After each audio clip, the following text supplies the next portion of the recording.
Página, vamos a hablar un poco más de economía y por eso vamos a tener el verdadero gusto de sumar a esta mesa vía telefónica a un economista de talla y fuste que nunca tiene pelos en la lengua para decir lo que piensa sobre las cosas, que se ha vuelto siempre famoso por su look tan particular, el pelo despeinado que él siempre explica por qué lo mantiene así. Gran arquero, cuentan en su momento de juventud, en sus años mozos. Estamos hablando de Javier Milei, que ha publicado su más reciente libro Desenmascarando la mentira keynesiana, Keynes, Friedman y el triunfo de la escuela austríaca. Javier, ¿cómo estás? Garro te saluda, un gusto tenerte aquí en A Fondo por el LT8. Buen día, un saludo grande para todos ustedes. Decíamos desenmascarando la mentira keynesiana. ¿Qué es la mentira keynesiana, Javier? Bueno, lo que hay que tener en cuenta que la teoría general que escribió Keynes no es ni teoría ni es general, es un libro que todo lo que es bueno es robado y todo lo que es nuevo es malo, y que verdaderamente el libro en cuestión es un panfleto escrito para políticos chorros, mesiánicos y corruptos. Que veas un político chorro, un político mesiánico, con las características más desagradables que puedas imaginar, siempre tiene detrás un keynesiano que le da letra. Fuertes esas declaraciones, Javier. ¿Te parece que Keynes, como economista, ha sido lo peor que le ha pasado a la economía en su historia? Bueno, de hecho hizo que la profesión tuviera casi 40 años discutiendo estupideces que no debería haber estado discutiendo. Y sí, creo que hizo un daño enorme. Aparte, digamos, Keynes no era economista, o sea, y solo había tomado un curso con Marshall, con lo cual, es más, la teoría general muestra errores propios de tomar un esquema de análisis de equilibrio parcial y trasladarlo a un equilibrio general. Concretamente, o sea, la función de consumo de Keynes tiene esa característica de estar, digamos, diseñar al estilo de equilibrio parcial, digamos, o sea, viene la tradición de Marshall, y como consecuencia de ello, después puede derivar el multiplicador, lo cual es una violación de la restricción del presupuesto cuando se la quiere interactuar con la inversión para determinar el ingreso. Y Javier, ¿por qué Keynes se instaló tanto, obtuvo tanta fama, si como decís vos, era tan malo y ni siquiera sabía bien de economía? Bueno, esto es muy fácil. A ver, vamos a ponerlo en estos términos. Suponete que un político, aún un caso raro de un político honesto, sí, que tiene digamos, una cuestión de economía y que la quiere arreglar, entonces llama a dos economistas, sí. Llama a un keynesiano y llama a un libertario. Entonces le pide un diagnóstico, los dos le dan un diagnóstico, todo, pero el político es un hombre de acción, entonces en ese caso le pide, digamos, bueno, ahora necesito que le den una recomendación de política. Sí, sugiérame que Entonces el keynesiano le dice, mire, usted es la continuidad del brazo de Dios, usted tiene en sus manos el poder de la multiplicación de los panes con el gasto público. Es más, malditos los productores de pizarrón que los hacen tan chicos que no permiten ver las maravillas que puede hacer el político con el gasto público. Y cuando le pregunta al libertario le dice, mira, el problema sos vos, pícatela, ¿con quién te crees que se le va a quedar? Con el que le pintó el mundo de rosa, me parece, ¿no? Exacto, o acaso no es lo mismo que le pasa a Marcos Peña. ¿Sí? ¿A vos te digamos, parece que el gobierno actual, y fíjate, una línea keynesiana?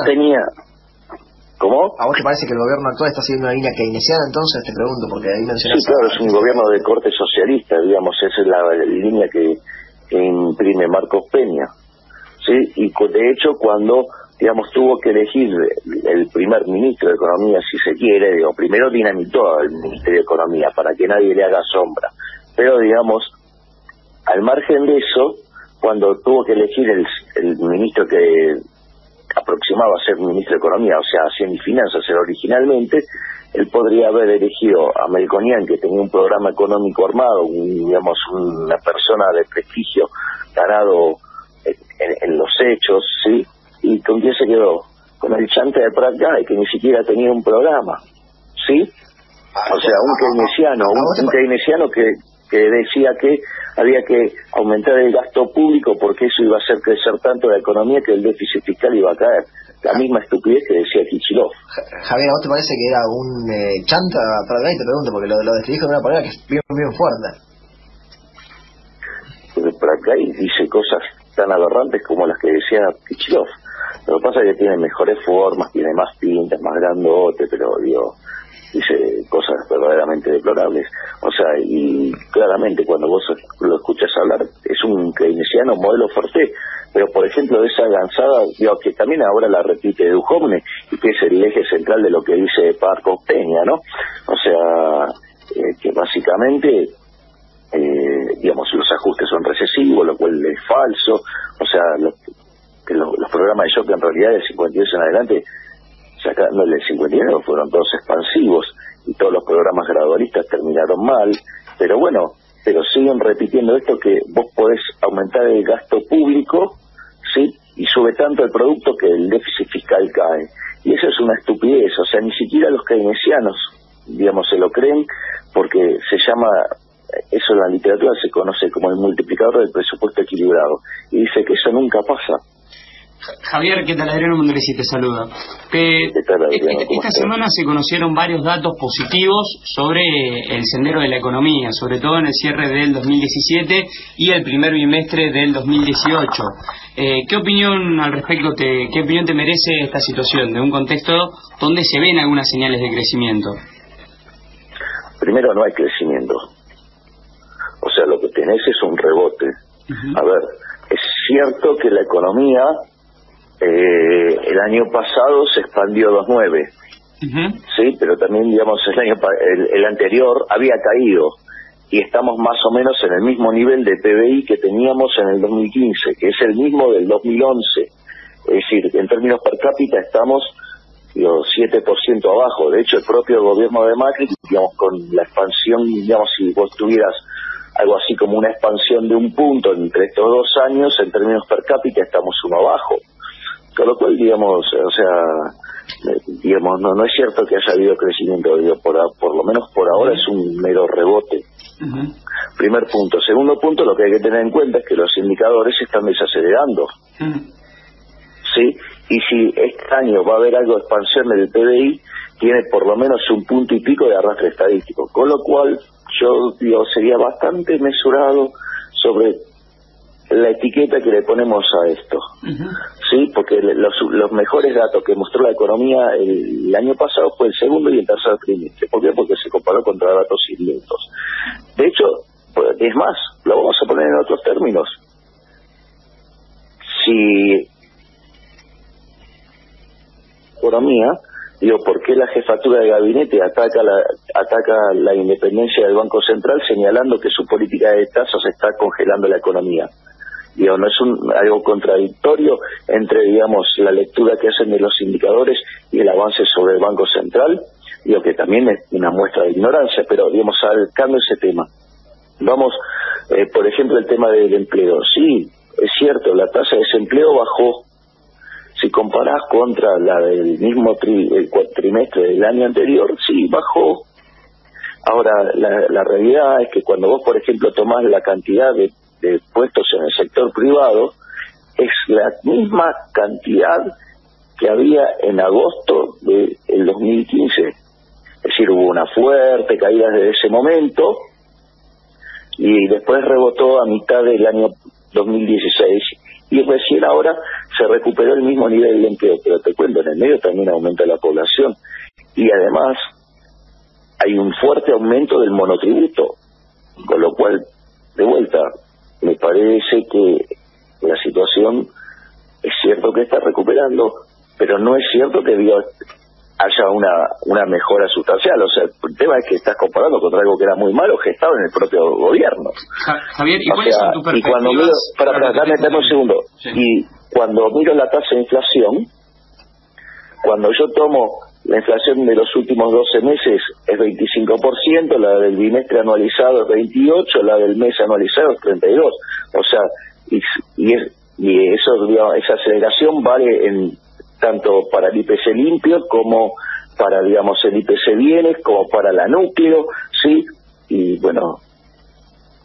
Javier, te consulto, ¿cuáles son tus perspectivas para lo que resta del año y pensando en el 2019, que va a ser un año nuevamente electoral? Yo creo que el gobierno va a tener serias dificultades de poder perforar un piso de inflación del 20%. Veo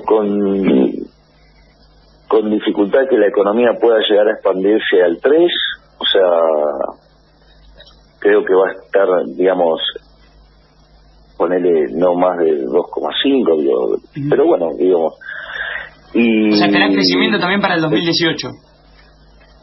Estoy hablando para el 2018, o sea, y para mí en realidad no hay un proceso genuino de crecimiento, porque el crecimiento depende de la acumulación de capital en 4 líneas, o sea, lo que es el capital físico, el capital humano, el capital institucional y el capital social. El capital físico, sí, la inversión es 16 puntos del PBI, porque esa medición hay que hacerla en términos del PBI a precios corrientes, no como hacen algunos estúpidos que dicen que es 22%, sí, pero eso es a precios constantes del 2004. Pero yo les propondría que salgan a comprarse, digamos, la comida con el indicador de precios digamos, del PBI a precio constante, a ver qué compran.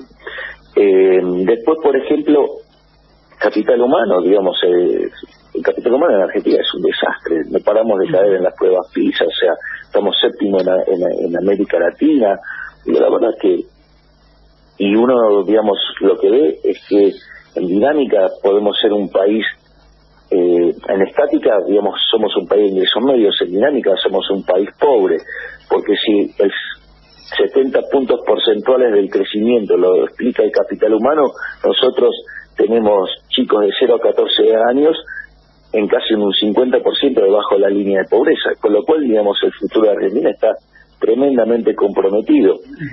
Lo que es el capital institucional también estamos muy mal. Este gobierno recreó 2 instituciones, que fue el INDEC y el Banco Central Independiente, y como básicamente al gobierno le gusta gastar y, digamos, entonces aprieta el Banco Central el 28 de diciembre pasado, ok, listo, ya dinamitaste una de las instituciones que había creado. O sea, ¿qué quiere decir? Que cuando aprieta el zapato, es decir, las instituciones les importa un rábano. Y por último, digamos, el capital social, este gobierno se la pasa, digamos, recreando la grieta todo el tiempo.